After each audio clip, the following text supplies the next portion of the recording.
Dr. Martin Luther King Jr. is probably one of, if not the most well-known civil rights activist around the world. His advocacy in life dedicated to building a better world is taught to kids everywhere, especially here in the US. However, with the increasing polarization of our society, we are beginning to see major gaps in knowledge and misconstrued perceptions as to what he actually stood for. Welcome to Empowered in Color, where we share the full, colorful, and sometimes dark history of the US and how it impacts us today. I'm your host, Chris LG. So back to MLK. The way students are taught about MLK's legacy in American schools is usually through a limited and rose-colored lens.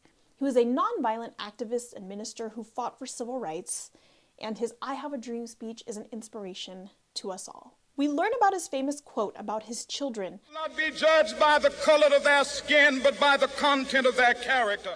He is a beloved historical figure that we all revere today. However, the irony of it all is the usage, and dare I say weaponization, of Dr. King's legacy to diminish and silence calls for justice in the present day.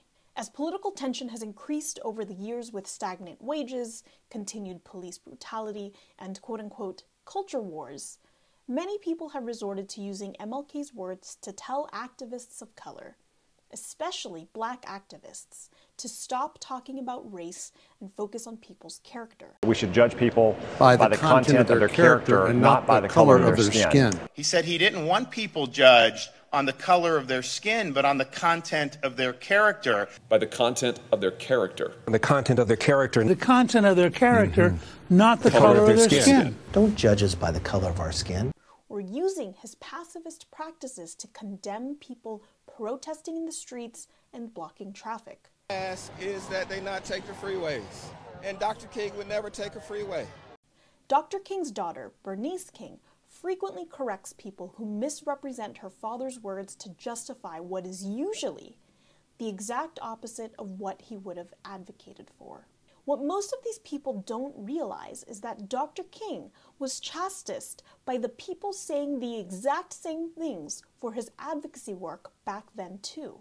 The reality is, while he is viewed as a hero today, he wasn't back then. In fact, immediately after his death, many Americans had a negative view of MLK. 31% of people said he brought his assassination upon himself. In early 1968, before his death, a poll showed that 75% of people disapproved of Dr. King and his civil rights advocacy. That is most of the country. We are also living in a society where many people, especially white folks, pride themselves on being in the middle and moderate.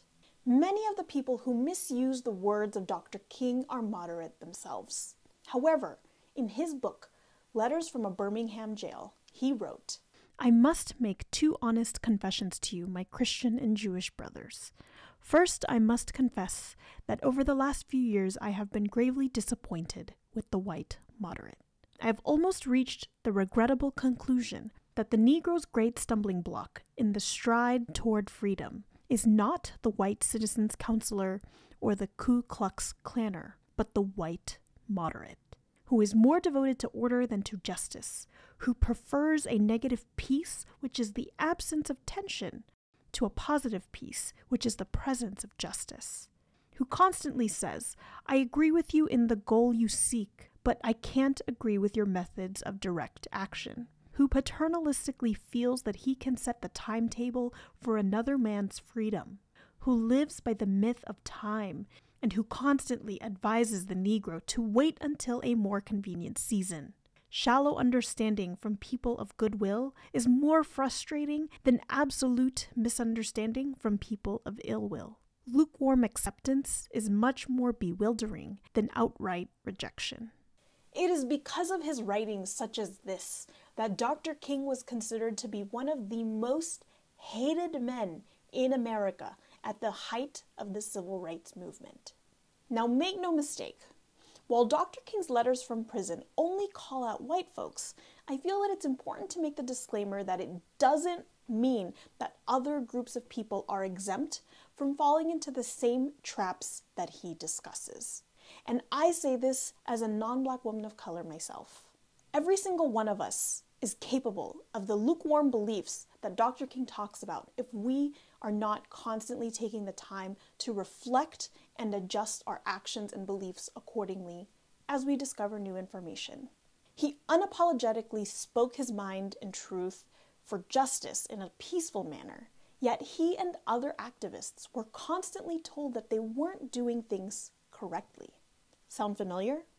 Over time, the legacy of Dr. Martin Luther King Jr. has been whitewashed and toned down to seem more palatable, but it does a huge disservice to his legacy and the work his family has continued to do since his death.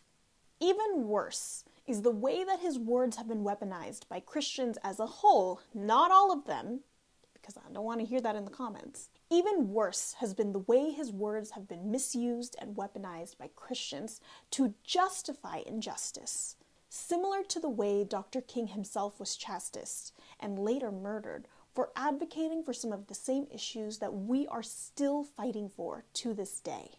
So the next time you see a quote of Dr. Martin Luther King Jr. posted on social media, I hope you will think twice to evaluate whether or not this person is actually doing the opposite of his words. Until next time, this is Chris LG with Empowered in Color.